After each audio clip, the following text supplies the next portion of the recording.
Hi friends, ಎಲ್ಲರಿಗೂ ಕೂಡ ಮತ್ತೊಮ್ಮೆ ನಮ್ಮ ಚಾನಲ್ಗೆ ನಿಮಗೆ ಸ್ವಾಗತ. ಇವತ್ತಿನ ಒಂದು ವಿಡಿಯೋದಲ್ಲಿ ಈ ಒಂದು ಪೊಲೀಸ್ ನೇಮಕಾತಿ ಇದಕ್ಕೆ ಸಂಬಂಧಪಟ್ಟಂತೆ ಒಂದು ಆರ್ಟಿಕಲ್ ಸಿಕ್ಕಿದೆ. ಇದರ ಬಗ್ಗೆ ನಾವು ಈ ಒಂದು ವಿಡಿಯೋದಲ್ಲಿ ಮಾಹಿತಿಗಳನ್ನು ನೋಡ್ಕೊಳ್ತಾ ಹೋಗೋಣ. ಅದಕ್ಕೂ ಮುಂಚೆ ನೀವೇನಾದರೂ ಫಸ್ಟ್ ಟೈಮ್ ನಮ್ಮ ಚಾನಲ್ನ ನೋಡ್ತಾ ಇದ್ದರೆ ಎಲ್ಲರೂ ಕೂಡ ತಪ್ಪದೇ ನಮ್ಮ ಚಾನಲ್ನ ಸಬ್ಸ್ಕ್ರೈಬ್ ಮಾಡ್ಕೊಳ್ಳಿ. ಮುಂದೆ ಬರ್ತಕ್ಕಂತಹ ಎಲ್ಲ ವಿಡಿಯೋಗಳನ್ನ ನೀವು ತಪ್ಪದೇ ನೋಡ್ತಾ ಹೋಗ್ಬೋದು ಅಂತ ಹೇಳ್ತಾ, ಅದರ ಜೊತೆಗೆ ನಮ್ಮ ಒಂದು ತರಗತಿಗಳು ಈ ಒಂದು ಪೊಲೀಸ್ ಕಾನ್ಸ್ಟೇಬಲ್ಗಳಿಗಾಗಿ ಮತ್ತು SSC GD ಬೇರೆ ಬೇರೆ ಕ್ಲಾಸಸ್ಗಳಿಗಾಗಿ ತರಗತಿಗಳು ಕೂಡ ಶುರುವಾಗ್ತಾ ಇದ್ದಾವೆ. ಅದಕ್ಕಾಗಿ ಎಲ್ಲರೂ ಕೂಡ ನಮ್ಮ ಚಾನಲ್ನ ಸಬ್ಸ್ಕ್ರೈಬ್ ಮಾಡ್ಕೊಳ್ಳಿ. ಮುಂದೆ ಬರ್ತಕ್ಕಂತಹ ವಿಡಿಯೋಗಳನ್ನು ತಪ್ಪದೇ ನೋಡ್ತಾ ಹೋಗಿ. ನೋಡಿ, ಈ ಒಂದು ನೇಮಕಾತಿ ಏನಿದೆ 2025ರಲ್ಲಿ ಆಗುತ್ತಾ ಆಗಲ್ವಾ ಅಂತ ತುಂಬ ಜನ ಕೇಳ್ತಾ ಇದ್ದೀರಾ. ಆಗಲೇ 2025 ಮುಗಿಯೋದಕ್ಕೆ ಬಂತು. ಬರೀ 2 ವರ್ಷ ವಯೋಮಿತಿ ಸಡಿಲಿಕೆ ಮಾಡಿರೋದು. ಆ ಒಂದು ವಯೋಮಿತಿ ಸಡಿಲಿಕೆ ಆದ ನಂತರ ನಮಗೆ ಏನು ಜಾಬ್ ಸಿಗುತ್ತಾ ಸಿಗಲ್ವಾ ಅನ್ನೋದರಲ್ಲಿ ಹೋಗ್ಬಿಡುತ್ತೆ, ನಮ್ಮ ಒಂದು ಏಜ್ ಹೋಗ್ಬಿಡುತ್ತೆ ಅಂತ ತುಂಬ ಜನ ಇಲ್ಲಿ ಹೆದರ್ಕೊಂಡಿದ್ದಾರೆ. ಅಭ್ಯರ್ಥಿಗಳು ಕೆಲವೊಂದು ಭಾಗಗಳಿದೆ, ಅಂದರೆ ಧಾರವಾಡ ಭಾಗದಲ್ಲಿ ಅಕ್ಸಾ ಎಂಬತಕ್ಕಂಥ ಒಂದು ಸಂಘಟನೆ ಅಥವಾ ಸ್ಟೂಡೆಂಟ್ಸ್ ಪರವಾಗಿ ಹೋರಾಡ್ತಕ್ಕಂಥ ಒಂದು ಸಂಘಟನೆಯ ಒಂದು ಪರವಾಗಿ ಏನಪ್ಪ ಮಾಡಿದ್ದಾರೆ ಅಂತ ಅಂದರೆ ಇಲ್ಲಿ ಹೋರಾಟಗಳನ್ನು ಮಾಡಿದ್ದಾರೆ. ತುಂಬ ಜನ ಹೋಗಿದ್ದಾರೆ, ಈ ಒಂದು ಹೋರಾಟಕ್ಕೆ ಭಾಗಿಯಾಗಿದ್ದಾರೆ. ಅಲ್ಲಿ ಇರ್ತಕ್ಕಂಥ ಎಲ್ಲ ವಿದ್ಯಾರ್ಥಿಗಳು ಏನು ಆಸ್ಪಿರೆಂಟ್ಸ್ಗಳು ಯಾರ್ಯಾರಿದ್ದಾರೆ ಎಲ್ಲರೂ ಕೂಡ ಆ ಒಂದು ಹೋರಾಟದಲ್ಲಿ ಪಾಲ್ಗೊಂಡಿದ್ದಾರೆ, ಯಶಸ್ವಿಯನ್ನಾಗಿ ಕೂಡ ಮಾಡ್ತಾಯಿದ್ದಾರೆ. ಇತ್ತೀಚೆಗೆ ನೇಪಾಳದಲ್ಲೂ ಕೂಡ ಒಂದು ಈ ರೀತಿಯಾಗಿ ಏನು ಹೋರಾಟಗಳು ನಡೀತಾ ಇದ್ದಾವೆ. ಅದೇ ರೀತಿ ಕೆಲವೊಬ್ಬರು ಯಾವ ರೀತಿ ಹೇಳ್ತಾ ಇದ್ದಾರೆ ಅಂತಾರೆ, ಆ ರೀತಿ ಹೋರಾಟಗಳು ನಮ್ಮ ಒಂದು ಭಾರತದಲ್ಲೂ ಆಗುತ್ತಾ ಅಂತ ಇಲ್ಲಿ ತುಂಬ ಜನ ಹೇಳ್ತಾ ಇದ್ದಾರೆ. ಈ ಒಂದು ಧಾರವಾಡದಲ್ಲಿ ನಡೆದಂಥ ಒಂದು ಅಕ್ಸಾ ಸಂಘಟನೆಯಿಂದ ನಡೆದಂಥ ಒಂದು ಹೋರಾಟ ಯಾವ ಒಂದು ಏನು ವೈಲೆನ್ಸ್ ಹೋರಾಟ ಅಲ್ಲ, ಬರೀ ಜಸ್ಟ್ ಏನು ನಮ್ಮ ಒಂದು ಕರ್ನಾಟಕದಲ್ಲಿ ನೋಟಿಫಿಕೇಷನ್ ಆಗಲಿ ಅಂತ ವಿದ್ಯಾರ್ಥಿಗಳ ಒಂದು ಕರೆ, ಅದು ವಿದ್ಯಾರ್ಥಿಗಳ ಕರೆಯಿಂದಾಗಿ ಈ ಒಂದು ಹೋರಾಟವನ್ನು ಮಾಡಿದ್ದಾರೆ.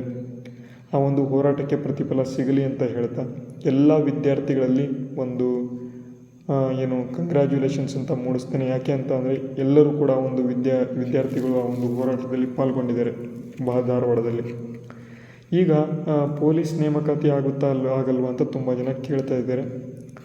ಅದಕ್ಕೆ ನಾವು ಬರೋದಾದರೆ ಟೋಟಲಾಗಿ ನಮ್ಮ ಒಂದು ಕರ್ನಾಟಕದಲ್ಲಿ ಅತಿ ಹೆಚ್ಚಿನ ಒಂದು ನೇಮಕಾತಿ ನಡೀತಕ್ಕಂಥದ್ದು ನಮ್ಮ ಒಂದು ಪೊಲೀಸ್ ಇಲಾಖೆ ನೇಮಕಾತಿ. ಈ ಒಂದು ಪೊಲೀಸ್ ಇಲಾಖೆ ನೇಮಕಾತಿ ಆಯ್ತಪ್ಪ ಅಂತಾರೆ ಅತಿ ಹೆಚ್ಚು ಜನ ನಮ್ಮ ಒಂದು ಗೋರ್ನಮೆಂಟ್ ಜಾಬ್ ಸಿಗ್ತಕ್ಕಂಥ ನೇಮಕಾತಿ ಯಾವುದಪ್ಪ ಅಂತಂದರೆ ಪೊಲೀಸ್ ನೇಮಕಾತಿ. ಅದರಲ್ಲಿ ಈಗ ಕಾನ್ಸ್ಟೇಬಲ್ ಹುದ್ದೆಗಳು ಅಂತ ತುಂಬ ಹುದ್ದೆಗಳು ಖಾಲಿ ಇದ್ದಾವೆ.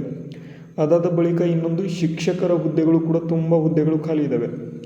ಈ ಹುದ್ದೆಗಳನ್ನು ಭರ್ತಿ ಮಾಡ್ಕೊಂಡಿಲ್ಲ ಅಂತ ಅಂದರೆ ಮೊದಲನೇದಾಗಿ ನೀವು ನೋಡಿ, ಶಿಕ್ಷಕರ ಹುದ್ದೆಗಳನ್ನು ಭರ್ತಿ ಮಾಡ್ಕೊಂಡಿಲ್ಲ ಅಂತ ಅಂದರೆ ಮುಂದೆ ಬರ್ತಕ್ಕಂಥ ಒಂದು ಜನರೇಷನ್ ಏನಿದೆ ಅದು ಕರೆಕ್ಟಾಗಿ ಎಜುಕೇಟ್ ಆಗೋದಿಲ್ಲ.